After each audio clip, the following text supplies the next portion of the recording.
পাকিস্তান সিরিজের পর ঈদের বিরতিতে জাতীয় দলের ক্রিকেটাররা পিএসএল খেলতে যাবেন 6 টাইগার। বাকিদের নিয়ে ক্যাম্প শুরু হবে 28 মার্চ। নিউজিল্যান্ডের বিপক্ষে ওয়ানডে ও টি-20-র পর পাকিস্তানের বিপক্ষে টেস্ট সিরিজ, সেই লক্ষ্যে লাল ও সাদা বলে আলাদা অনুশীলন করবে জাতীয় দল।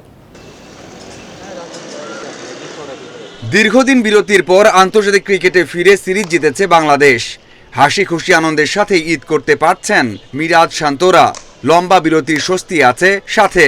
টি-20 বিশ্বকাপ খেলতে না যাওয়ায় একটা বিরতি পেয়েছিল তাসকিন লিটনরা। আরও একটা সিরিজের আগে 1 মাসের বিরতি। 17 এপ্রিল থেকে শুরু হবে নিউজিল্যান্ড সিরিজ। 3টা করে ওডিআই ও টি-20 খেলবে ঢাকা ও চট্টগ্রামে। 6 তারকা যাবেন পিএসএল খেলতে। বাকিদেরও প্রস্তুত রাখতে চায় বিসিবি।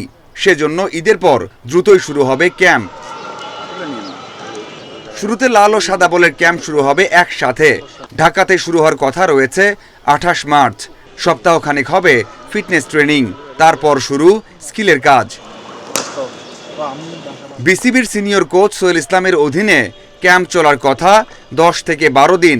এরপরেই 2 ভাগে ভাগ হয়ে যাবে সাদা ও লাল বলের ক্রিকেটাররা। নিউজিল্যান্ড সিরিজের জন্য শুরু হবে চূড়ান্ত প্রস্তুতি। অন্যদিকে টেস্ট ক্রিকেটারদের আলাদাভাবে তৈরি করতে বোর্ডের পরিকল্পনা আছে ঢাকার বাইরে ক্যাম্প করার। 21 এপ্রিল বিসিএল শুরুর আগ পর্যন্ত চলবে সেই ক্যাম্প।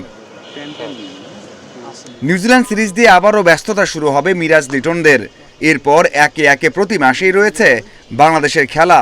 নিউজিল্যান্ডে পর আসবে অস্ট্রেলিয়া।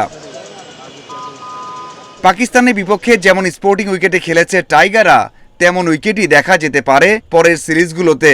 তাতে বিশ্বকাপ অথবা দেশের বাইরে সাফল্য পাওয়ার সম্ভাবনা বাড়বে বাংলাদেশের। Mazharul Islam, independent news.